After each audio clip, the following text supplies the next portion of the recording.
मैंने पूछा कि फिर कब मिलोगे, पहले शर्माए फिर हंस के बोले, तुम तो दिल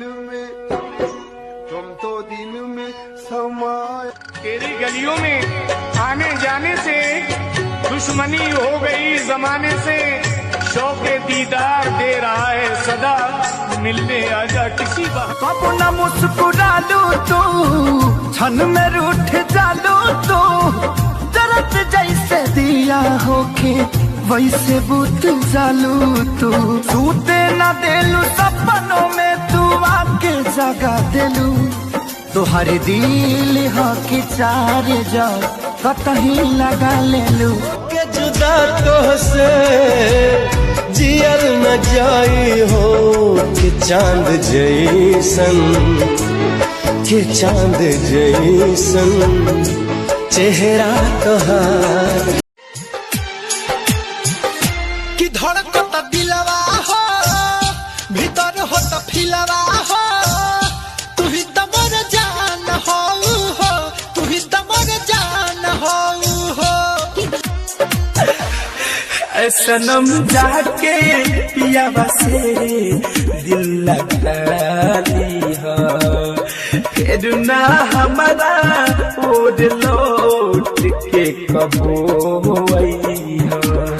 चाहे केहू दुनिया में नहीं खे तोहरा सिवा हो, तोहरा सिवा प्यार में नहीं खी गोरी, हम बेवफा। तोड़ के जाने वाली, दिल तोड़ के जाने वाली, अब क्यों मुझसे खफा है, अब क्यों मुझसे खफा है।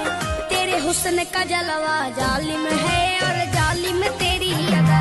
खूबे होठावा का केला को पसीना से सटेला, खूबे होठावा का केला को पसीना से सटेला, आरे से जेपा उड़ाई देला रोजेगार दा हमार मारे दा। करफू कहीं रेड लाइट, आज तोहरे पर पार्टी नाइट, बात पूछा तनिया पे दर्दी, होला न रहबू त लागी न सरदी। सब देखी मैंने तेरी तस्वीर, तन्ने बहु बनाना चाहूँ चाहे ना जागीर रे। तेरी उम्र 18 साल ले रही कातिल जवानी, चले मोरनी से चाल लगे परियों की रानी हो। तेरी उम्र 18 साल ले रही कातिल जवानी, चले मोरनी से चाल लगे। होठों से मैंने कुछ न कहा, बिन बोले सब कुछ बोल दिया। तेरा है तेरा रहेगा, तेरे हबीब का दिल न तोड़ ऐसे मोहब्बत में इस गरीब का दिल। सोहिया में कसी के सोहिया,